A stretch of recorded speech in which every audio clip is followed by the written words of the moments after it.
Fui batizado como membro da Igreja de Jesus Cristo dos Santos dos Últimos Dias na véspera de Natal de 1987, há quase 37 anos. Aquele foi um dia realmente maravilhoso na minha vida e na minha jornada eterna. E sou profundamente grato aos amigos que prepararam o caminho e me levaram às águas daquele novo nascimento. Quer seu batismo tenha acontecido ontem ou há vários anos, quer você se reúna em um grande edifício da igreja com várias alas, ou sob um telhado de palha, quer receba o sacramento em lembrança do Salvador em tailandês ou em Swahili, gostaria de lhes dizer: bem-vindos à Igreja da Alegria. Sejam bem-vindos à Igreja da Alegria. Graças ao amoroso plano de nosso Pai Celestial para cada um de seus filhos, e graças à vida e à missão redentoras do nosso Salvador Jesus Cristo, podemos e devemos ser as pessoas mais alegres da Terra.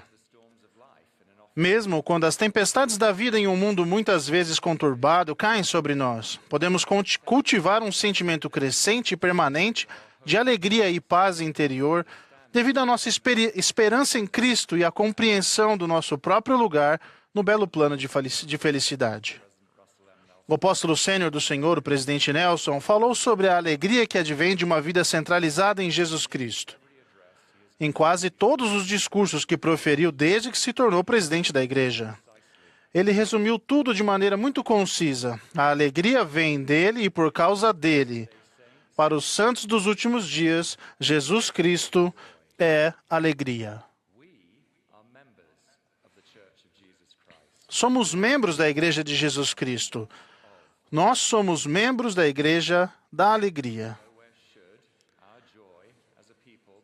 E em nenhum lugar nossa alegria como povo deve ser mais evidente do que quando nos reunimos a cada dia do Senhor na reunião sacramental para adorar a fonte de toda alegria.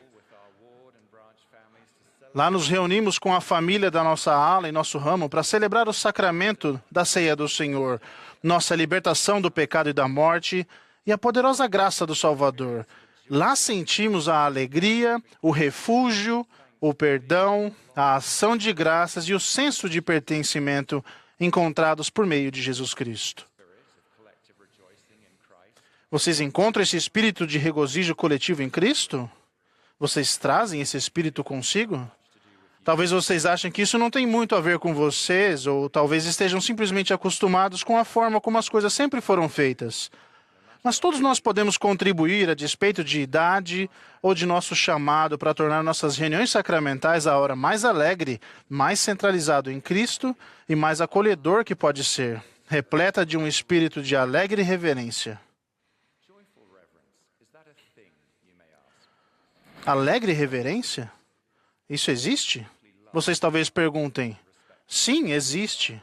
Amamos, honramos e respeitamos profundamente nosso Deus e nossa reverência flui de uma alma que se regozija no amor, na misericórdia e na salvação abundantes de Cristo.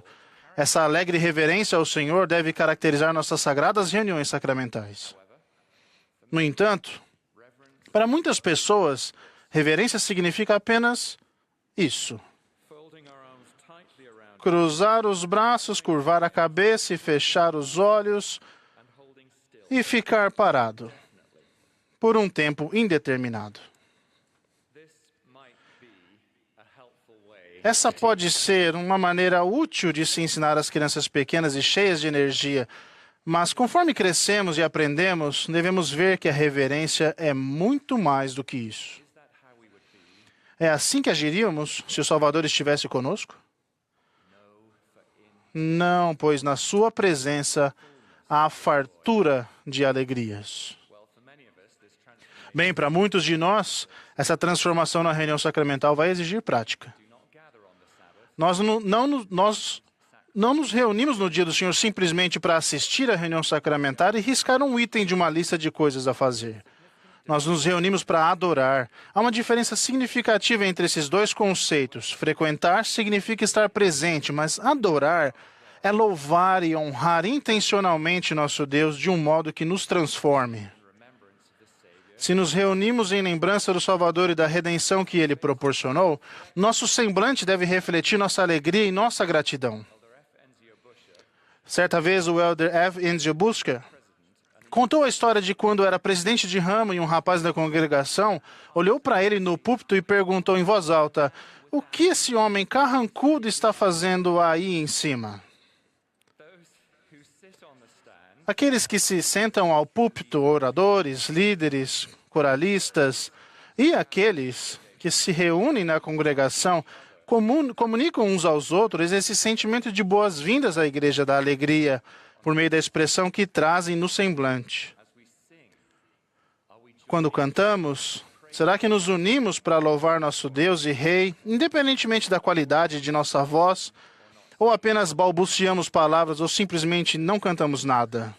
As Escrituras declaram que o cântico dos justos é uma prece a Deus, por meio da qual sua alma se deleita. Então, vamos cantar, vamos louvá-lo.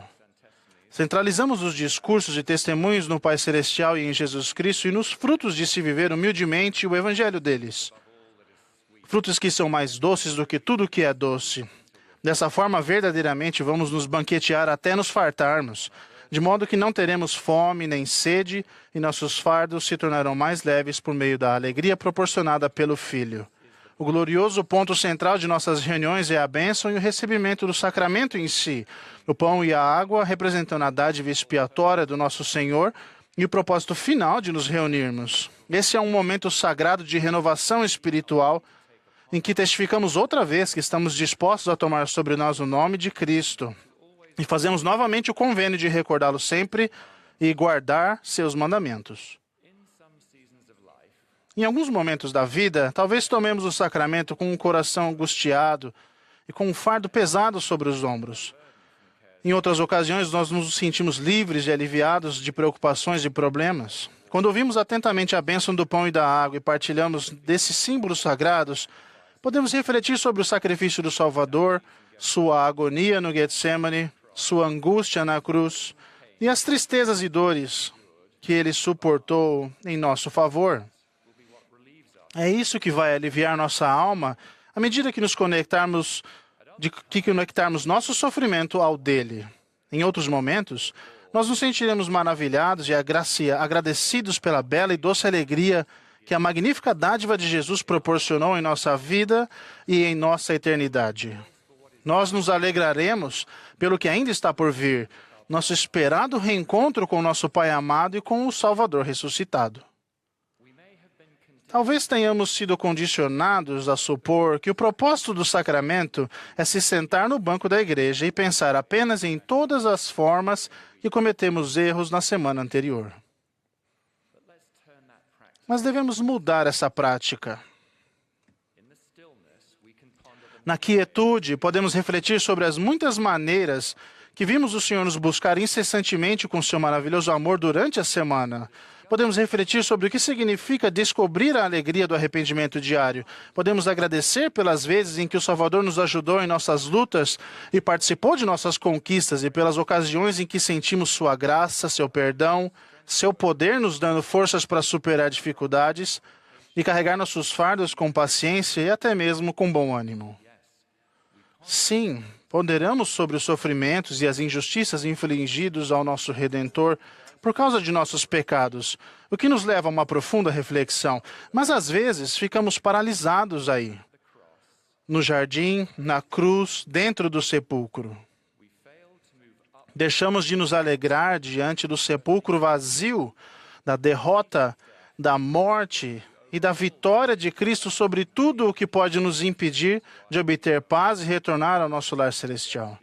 Quer derramemos lágrimas de tristeza ou lágrimas de gratidão durante o sacramento, que elas sejam derramadas em assombrosa admiração pelas boas novas da dádiva que o Pai concedeu, seu Filho.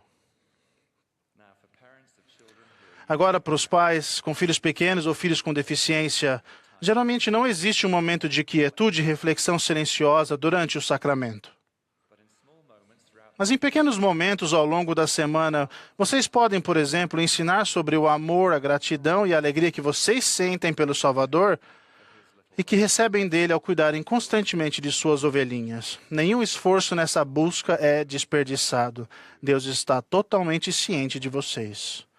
Assim como o que acontece em casa, podemos começar a aumentar nossa esperança e nossas expectativas em relação ao tempo que passamos na igreja.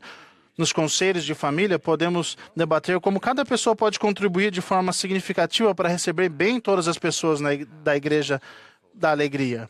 Podemos planejar e esperar ter uma alegre experiência na igreja. O conselho da ala pode planejar e criar uma cultura de alegre reverência para essa hora em que partilhamos do sacramento, identificando etapas práticas e sugestões visuais para ajudar. A alegria é diferente para cada pessoa. Para algumas, pode ser um cumprimento caloroso na entrada da capela. Para outras, pode ser ajudar discretamente as pessoas a se sentirem à vontade, sorrindo e se sentando ao lado delas com um coração bondoso e aberto. Para aqueles que se sentem excluídas, para aquelas que se sentem excluídas ou marginalizadas, o calor desse acolhimento será crucial. Por fim, podemos nos perguntar como o Salvador gostaria que fosse essa hora em que partilhamos do sacramento. Como ele gostaria que cada um de seus filhos fosse recebido, cuidado, nutrido e amado. Como ele gostaria que nos sentíssemos quando vamos à igreja com o intuito de sermos renovados ao nos lembrarmos dele e ao adorarmos a ele. No início da minha jornada de fé, a alegria em Jesus Cristo foi minha primeira grande descoberta. E isso mudou meu mundo. Se vocês ainda não descobriram essa alegria, embarquem nessa busca. Esse é um convite para recebermos a dádiva de paz, de luz e de alegria do Salvador, para nos deleitarmos com ela, para nos maravilharmos com ela e nos regozijarmos com ela a cada dia do Senhor. Amon, no livro de Mórmon, expressa os sentimentos do meu coração quando diz: ora, não temos razão para regozijar-nos? Sim, eu vos digo que desde o começo do mundo, nunca existiu um povo que tivesse tão grandes razões para regozijar-se como nós. Sim, e minha alegria transborda, a ponto de gloriar-me em meu Deus, porque Ele tem todo o poder, toda a sabedoria e todo o entendimento. Ele compreende todas as coisas e é um ser misericordioso, que salva aqueles que se arrependem e acreditam em seu nome. Ora, se isso é vangloriar-se, eu então me vanglorio, porque isso é minha vida e minha luz, minha alegria e minha grande gratidão. Sejam bem-vindos à Igreja da Alegria. Em nome de Jesus Cristo. Amém.